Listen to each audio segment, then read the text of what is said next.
Hello, ഇന്ന് നമുക്കൊരു chicken biryani ഉണ്ടാക്കിയാലോ? വായോ. കഴുകി വെച്ചിരിക്കുന്ന 1.5 കിലോ ചിക്കനിലോട്ട് 2 ടേബിൾ സ്പൂൺ തൈര്, 1 പിടി മല്ലിയില പുതിനയില, 1 ടീസ്പൂൺ ഇഞ്ചി വെളുത്തുള്ളി പേസ്റ്റ്, 1/2 സ്പൂൺ മഞ്ഞൾപ്പൊടി, 1 ടേബിൾ സ്പൂൺ മുളക് പൊടി, 1 ടേബിൾ സ്പൂൺ ബിരിയാണി മസാല. ഇത്രയും ഇട്ട് ചിക്കൻ ഒന്ന് മാരിനേറ്റ് ചെയ്യാൻ വെക്കാം. ഞാനൊരു 10-15 മിനിറ്റത്തേക്ക് മാറ്റി വെക്കുന്നു. ഈ സമയം നമുക്ക് അരി വേവിക്കണ്ട. ഒരു പാത്രത്തിൽ കുറച്ച് നെയ്യിട്ട് സ്പൈസസും ബേ ലീവ്സും ആഡ് ചെയ്ത് ആവശ്യത്തിന് വെള്ളം ഒഴിച്ച് തിളപ്പിക്കണം. വെള്ളം തിളച്ചതിന് ശേഷം കഴുകി കുതിർത്ത ഇന്ത്യ ഗേറ്റ് ബിരിയാണി റൈസ് ഇതിലോട്ടിട്ട് ഉപ്പും കൂടിയിട്ട് വേവിക്കാൻ വെക്കാം. ഇനി വേറൊരു പാത്രത്തിൽ 2 സ്പൂൺ നെയ്യും ആവശ്യത്തിന് എണ്ണയും ചേർത്ത് കുറച്ച് സവാള ഫ്രൈ ചെയ്തെടുക്കാം. സവാള ഫ്രൈ ആയതിനു ശേഷം നമുക്ക് അണ്ടിപ്പരിപ്പും മുന്തിരിയും ഫ്രൈ ചെയ്തെടുക്കാം.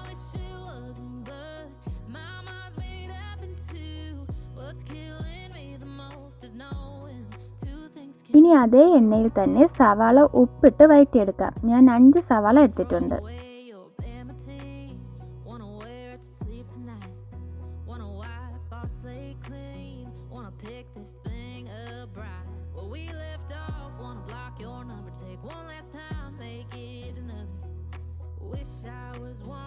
സവാള ഒന്ന് വഴണ്ടി വരുമ്പോഴത്തേക്കും അതിലോട്ട് 1 സ്പൂൺ ഇഞ്ചി വെളുത്തുള്ളി പേസ്റ്റ് ഇടാം.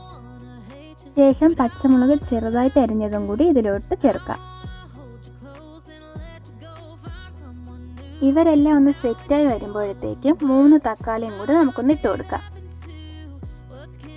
തക്കാളി ഒന്ന് വാടി വരുമ്പോഴത്തേക്കും ഇതിലേക്ക് 1/2 സ്പൂൺ മഞ്ഞൾപ്പൊടി, 1 ടേബിൾ സ്പൂൺ മുളക് പൊടി, 1/2 സ്പൂൺ മല്ലിപ്പൊടി എല്ലാം ചേർത്തൊന്ന് എണ്ണ തെളിഞ്ഞു വരുന്നത് വരെ വഴറ്റാം. ഇനി മാരിനേറ്റ് ചെയ്ത് വെച്ചിരിക്കുന്ന ചിക്കൻ ഇതിലോട്ട് ഇടാം. നല്ല രീതിയിൽ മിക്സ് ചെയ്ത് കൊടുക്കാം. എരിവ് കുറച്ച് കുറവായതുകൊണ്ട് 1 ടേബിൾ സ്പൂൺ മുളക് പൊടി ഇട്ട് കൊടുക്കുന്നുണ്ട്.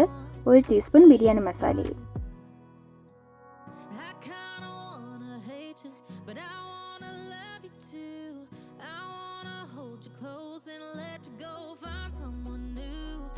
ഹൈ ഫ്ലെയിമിൽ ചിക്കൻ ചെറുതായി തിളയ്ക്കുന്നത് വരെ വച്ചതിന് ശേഷം ലോ ഫ്ലെയിമിലിട്ട് അടച്ചു വെച്ച് വേവിക്കണം. ചിക്കൻ ഒന്ന് വെന്ത് കഴിഞ്ഞ് നമ്മൾ നേരത്തെ വേവിച്ച് വെച്ചിരിക്കുന്ന അരി ചിക്കന് മുകളിലിട്ടൊന്ന് സ്പ്രെഡ് ചെയ്യണം. വറുത്ത് വെച്ചിരിക്കുന്ന സവാള, അണ്ടിപ്പരിപ്പ്, മുന്തിരി, മല്ലിയില, പുതിനയില, മഞ്ഞൾപ്പൊടിയും പാലും മിക്സ് ചെയ്തതും ഒഴിക്കുക. കുറച്ച് നെയ്യും. വീണ്ടും ഈ സ്റ്റെപ്പ് തന്നെ റിപ്പീറ്റ് ചെയ്യുക.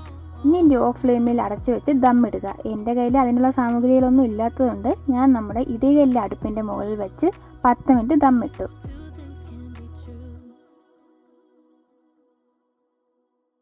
നല്ല അടിപൊളി ചിക്കൻ ബിരിയാണി റെഡി.